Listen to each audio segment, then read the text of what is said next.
The deep silence of space had a way of getting inside your head. Lieutenant Dave Torres had been floating through the dead Velthian cruiser for almost 3 hours now, and the quiet was starting to feel less like peace and more like a tomb.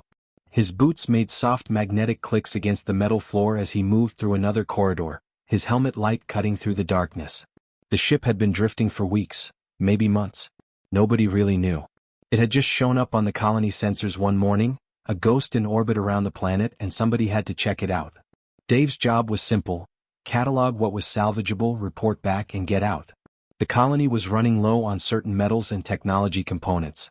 A dead Velthian vessel meant resources. That was how management thought about it, anyway. Dave tried not to think too much about the why or the who. Just the what. Get in, do the work, go home.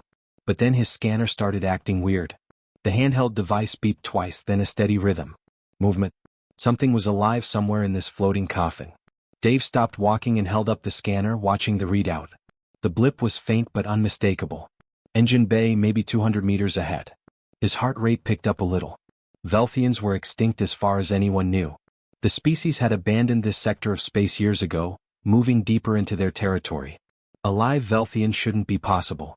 He moved faster, his curiosity pulling him forward more than caution. The corridors got narrower as he descended deeper into the ship's guts. Exposed wiring hung from the ceiling like mechanical vines. The walls showed signs of damage, scratches, burn marks, the kind of violence that happened during an emergency evacuation. Something had gone wrong here. Something bad enough that whoever ran this ship had left in a hurry. The engine bay doors were half open, jammed that way by time and neglect. Dave squeezed through, his light sweeping across massive machinery that had been silent for too long. That's when he saw the collapsed panel. One of the maintenance covers had fallen down, creating a small shelter underneath. And in that shadow, his light caught something that moved. At first, Dave thought it was just his eyes playing tricks. The darkness on a dead ship could do that. But then he saw the eyes. They were large and round, reflecting his light like two small moons. And they were looking right at him.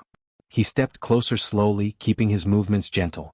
His training kicked in: approach unknown life forms without sudden movements. The shape became clearer. A creature, definitely feline in structure. Long body, for legs, a tail wrapped tight around itself. But the fur was wrong.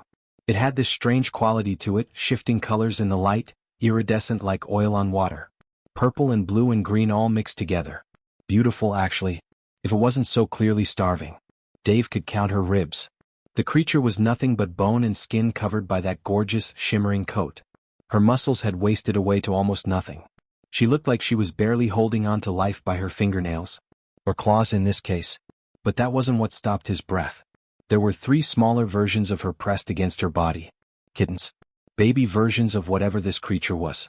They were even smaller, even thinner, their little bodies rising and falling with shallow breathing. One of them opened an eye when Dave's light hit it, but the effort seemed to exhaust it. The kitten's eye closed again. The mother made a sound. Not a meow, not exactly. Something lower, more like a rumbling groan mixed with a hiss. It wasn't aggressive. It was something else. Something that made Dave's chest feel tight. It was the sound of a parent trying to protect her children when she had nothing left to protect them with. Dave understood what had happened without needing to think about it too hard. The Velthians had evacuated. Something had gone down, they'd gotten out fast, and they'd left her behind. Left her and her babies. Maybe they didn't know she was here. Maybe they didn't care. Maybe she wasn't important enough. Whatever the reason, they'd abandoned her to die in an empty ship, alone in the dark, with 3 helpless children depending on her. She was trying so hard to stay alive. Her eyes followed him, watching to see what he would do. There was intelligence in those eyes. Not animal intelligence. Real, conscious, aware intelligence. She was thinking, evaluating, trying to figure out if this human in the suit was a threat or something else. Dave made a decision that would change everything. He turned around and headed back toward the airlock. The mother creature made that sound again, quieter this time. More desperate. Dave didn't look back. He was already planning how he'd get them off this dead ship and back to the colony.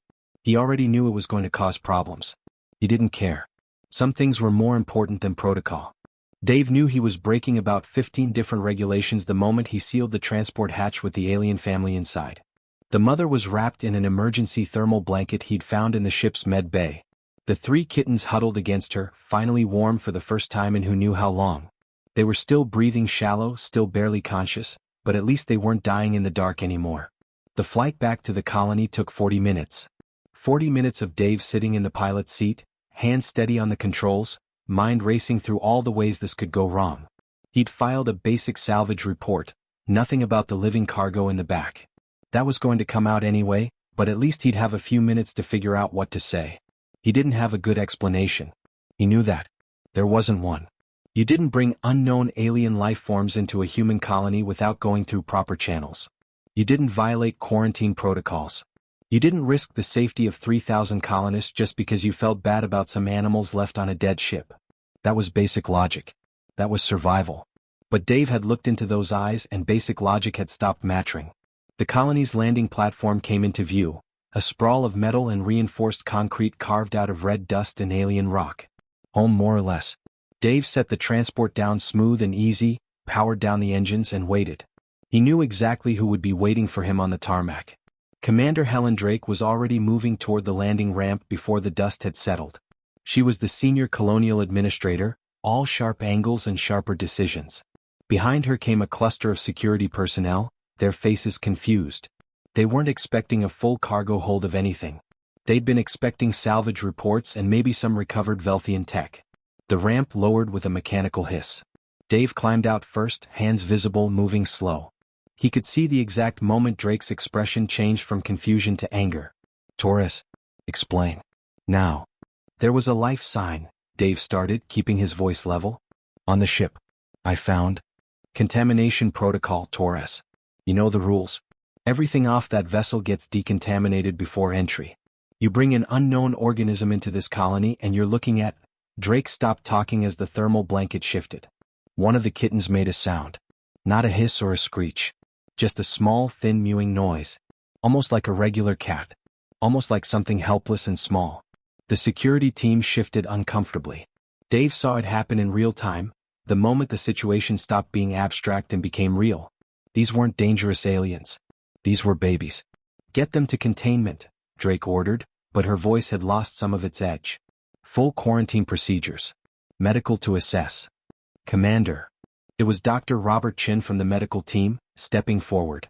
That creature is severely malnourished. Those young ones look like they're in critical condition. Standard quarantine might kill them just from the stress. Drake's jaw tightened. Then they should have stayed on that ship. They would have died anyway, Dave said quietly. All of them. They were abandoned. Left to starve. That's when the crowd started. People had been watching from the colony perimeter, maintenance workers, families, off-duty colonists drawn by the commotion. Word spread fast. The news that Dave had brought back aliens, yes, but also that they were dying and also that they were babies. That last part mattered more than people might have expected. A woman named Patricia stepped out of the crowd. She worked in hydroponics, kept to herself mostly. We can't send them back out there, she said. Just like that. Not a question. This isn't a vote, Drake snapped. But her eyes moved across the growing crowd of colonists. More of them were stepping forward now. Not protesting exactly. Just present. Witnessing. A man named Gregory spoke up. My daughter was born during the journey here. If she'd been left on a ship to die, I'd want someone to bring her back. Then another voice. Then another. Not a protest, not organized. Just people one by one saying that this didn't feel right. That leaving them to die wasn't who they were. Drake stood there watching her authority crumble in real time. She was a good commander, smart enough to know when to hold and when to fold. When the room was against you and you couldn't win without breaking something essential about your colony, you had to make a choice. Fine, she said finally, her voice tight. Conditional quarantine. Full medical monitoring. If there's any sign of danger to the colony, they go. Understood, Torres? Dave nodded. He understood. And he also understood that he'd just started something that couldn't be stopped now. The colonists had made their choice. They'd decided that some lives were worth saving, even when the rules said otherwise. The mother alien's eyes followed the crowd, watching these humans who'd taken a chance on her family. She made that rumbling sound again, softer this time. Maybe she understood too. Dave called her Vesper the first time he brought her food. He didn't know why that name came to him. Something about the way her fur caught the light in the quarantine room, all those purple and blue colors shifting like twilight. Vesper. The evening star. Felt right. She didn't trust him at first. That was fair. She had no reason to. For the first 3 days she wouldn't eat anything he brought unless he left the room. She'd watch him with those large, intelligent eyes, tracking his every movement, waiting for the moment he'd do something that proved she'd made a terrible mistake coming with him. Her kittens huddled closer to her during those early days, sensing their mother's fear. But hunger is a powerful thing. On the fourth day, Vesper ate while Dave was still in the room. It was just a few bites of the nutrient paste the colony's medical team had prepared, something they'd adapted from human nutrition profiles, adjusted for Vesper's biology. Dave sat quietly on the floor, not looking at her directly, just existing in the same space without making demands. She ate slowly, pausing between each bite, ready to bolt if he moved wrong. But she ate. "Good girl," Dave said softly. His voice was the only thing that broke the silence of the quarantine chamber. Over the next week, something shifted. Vesper began to recognize the sound of Dave's footsteps in the corridor outside the room. Her ears would perk up, long, delicate ears that folded back against her head when she was nervous. By day 10, she was waiting at the observation window when he arrived. Not quite friendly but not afraid anymore. Expectant. Dave started talking to her. Not in any special way. Just normal conversation. He'd tell her about his day, about the colony, about the dust storms that kicked up in the afternoon. He'd talk about his family back on Earth, about his sister who loved animals, about how she would have loved Vesper. He never demanded anything from her. He just shared his voice, made it familiar, turned it into something safe. One afternoon, something changed everything. Dave was sitting on the floor again eating his own lunch when one of the kittens, the smallest one with a patch of darker fur on its face, decided that this human was interesting. The kitten pounced. Not an attack. Just kitten-like curiosity and play. It grabbed at Dave's boot, wrestled with it like it was the most exciting thing in the universe. Dave held perfectly still. He could feel Vesper's attention lock onto him. Every muscle in her body tensed. This was it. This was the moment she decided whether to trust him or tear him apart. The kitten mewed, that same soft, plaintive sound from the ship. It was the sweetest thing Dave had ever heard. Vesper watched. Her eyes, which had been a deep amber color in the dim quarantine light, began to glow. Softly at first, then brighter. The bioluminescence pulsed in gentle waves, blue and purple and green mixing together like northern lights. Dave realized she wasn't attacking him. She was doing something else. Something that looked almost like relief.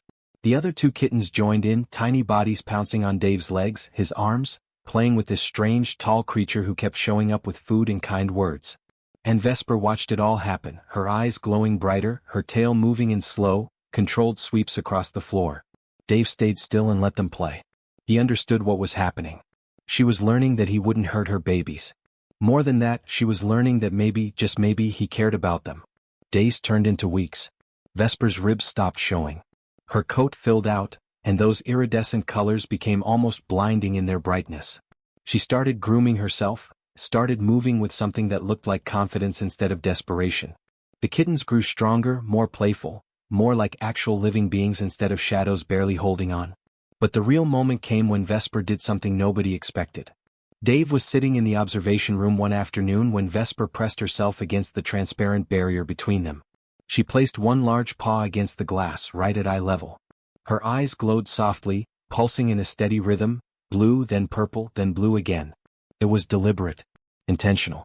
Dave placed his hand on the glass, mirroring her movement. For a long moment they stayed like that. Human and alien. Two completely different creatures, separated by glass and evolution and the vast distance between their species. But connected by something simpler and more powerful than any of that. "I know," Dave said quietly. "I've got you. All of you." Vesper's eyes glowed brighter. And in that moment, Dave understood something that the Velthians who'd abandoned her had completely missed. They'd seen a creature that couldn't reproduce, wasn't useful, wasn't important to their survival. They'd made a calculation and decided she was disposable. But they'd been wrong about what mattered. A mother. That's what Vesper was. And that meant everything. It meant she was worth saving. It meant she was worth the risk, the protocol violations, the mess Dave had created. It meant she was worth fighting for. The alarm started at 0600 hours. Not the regular maintenance alarm or the dust storm warning. This was the deep, bone-rattling sound that meant something was coming from space. Something big. Dave was in the quarantine chamber with Vesper when the announcement crackled through the speakers. All colony personnel to report to stations. Unidentified vessel entering orbit. His stomach dropped. He'd been expecting this, but knowing it was coming didn't make it any easier. Vesper's ears folded back. She could feel his tension, sensed that something had changed. The kittens, which had been playing in the corner, suddenly went still. Animals always knew. "It's okay," Dave said, but the words felt hollow. "Just stay calm." He left her there and headed straight for the command center. The corridors were already filling with colonists moving with purpose, some scared, some curious. The screens in the center showed it clearly. A Velthian warship, sleek and military and nothing like the derelict they'd salvaged Vesper from. This was a ship with power, with weapons, with intent. Commander Drake was already at the central console, her face grim. Dr. Robert Chin stood beside her, along with Patricia Morrison from Hydroponics. The same Patricia who'd spoken up for Vesper weeks ago. She'd become something like an unofficial leader of the colonists who'd taken Vesper's side. "They're hailing us," one of the communications officers said, her voice tight. "Put it through," Drake commanded. The view screen flickered, and suddenly there was a Velthian. Dave had only seen pictures before, but this one was unmistakably different from Vesper. Taller, more muscular, with darker fur that seemed to absorb light rather than reflect it.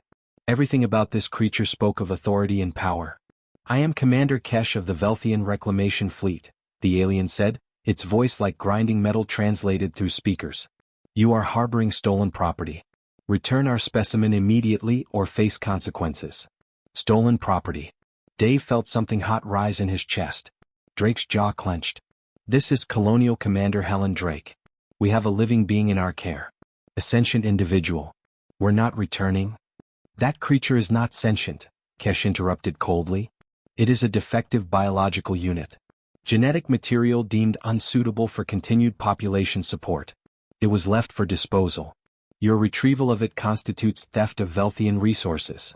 The command center went quiet. Dave could hear people breathing. He could feel the weight of what was happening settling over everyone. Patricia stepped forward. "It's a mother," she said, her voice steady. "She was protecting her children. How is that not sentient?" Kesh's eyes, black and empty, fixed on the camera. "Maternal instinct is programming. Nothing more. The specimen will be returned or your colony will face bombardment. You have 1 hour to comply." The screen went dark. For a moment, nobody moved. Then Drake took a breath and turned to face the gathered colonists. "Options?" she asked, looking directly at Dr. Chin. "We could send them back," someone said quietly from the back. "Save the colony. Save ourselves." No. It wasn't Drake who said it. It was Patricia. She stepped into the center of the room. "No. We're not doing that. Patricia, they have weapons. I don't care." Her voice was getting louder, drawing attention. "We left them behind once. We abandoned them to die. A whole species decided they weren't worth saving. We had a choice and we chose differently. We brought them here. We kept them alive. And now we're going to abandon them again? That's not who we are." "It might cost lives," someone pointed out. "Yes," Patricia said. "It might. But what does it cost us if we send them back? What does it cost our souls? What do we teach our children? That survival is all that matters? That we abandon anyone who can't fight back?" Dave watched as people started stepping forward. First Robert Chin, the doctor. Then Gregory, the man with the daughter. Then more. Teachers, engineers, maintenance workers, families. They stood beside Patricia, not saying anything, just standing there. Drake watched it happen. Dave could see the calculations running behind her eyes. She could order them to stand down. She could comply with the Velthians. She could make the logical choice that kept her colony safe in the conventional sense. But she could see what Dave saw, that something bigger was happening. That the colony was making a choice about who they wanted to be. Drake turned back to the communications console. "Open a channel to the Velthian vessel." The screen flickered back on. Kesh appeared, waiting. "Commander Kesh," Drake said, her voice calm and clear. "The being you're calling property is a resident of this colony. A member of our community. We refuse your demand. Then you condemn yourselves." "Maybe," Drake said. "But we condemn ourselves as people who don't abandon their own. Send your weapons if you must. But we're keeping her." The line went dead. In the silence that followed, Dave understood that something fundamental had just shifted. The colony had made a choice. Not for survival or strategy or any logical reason. They'd chosen compassion. They'd chosen to protect someone they barely knew because it was the right thing to do. And they'd done it together. 6 months had passed since that day in the command center. The Velthian warship never fired. It had hung in orbit for 3 days and then simply left. Nobody knew why. Maybe Kesh had decided the colony wasn't worth the effort. Maybe command had overruled him. Maybe he'd realized that destroying humans for protecting one abandoned creature would only prove the colonists right. Whatever the reason, the threat had passed. And everything had changed. Dave stood at the edge of the new colony garden, watching Vesper's 3 kittens play in the red dust. They weren't tiny anymore. The smallest one, the one with the dark patch on its face that had first decided Dave was worth trusting, was already half the size of its mother. The other 2 chased each other in circles, their iridescent fur flashing in the afternoon sun, their movements quick and joyful and completely alive. Vesper lay on a flat rock nearby, her eyes glowing softly as she watched them. She'd gained weight, muscle, confidence. Her coat shimmered with health now, those blues and purples so bright they almost hurt to look at directly. But what Dave noticed most was the peace in her expression. She'd gone from desperate and starving to content. From abandoned to belonging. They're beautiful, aren't they? Patricia Morrison came to stand beside Dave, a toolkit in her hands. She'd been the one who pushed hardest for the garden. A place where Vesper and her kittens could run and play and live something close to a normal life. She'd spent weeks designing it, getting other colonists to help build it. The garden had become something of a symbol for the colony now.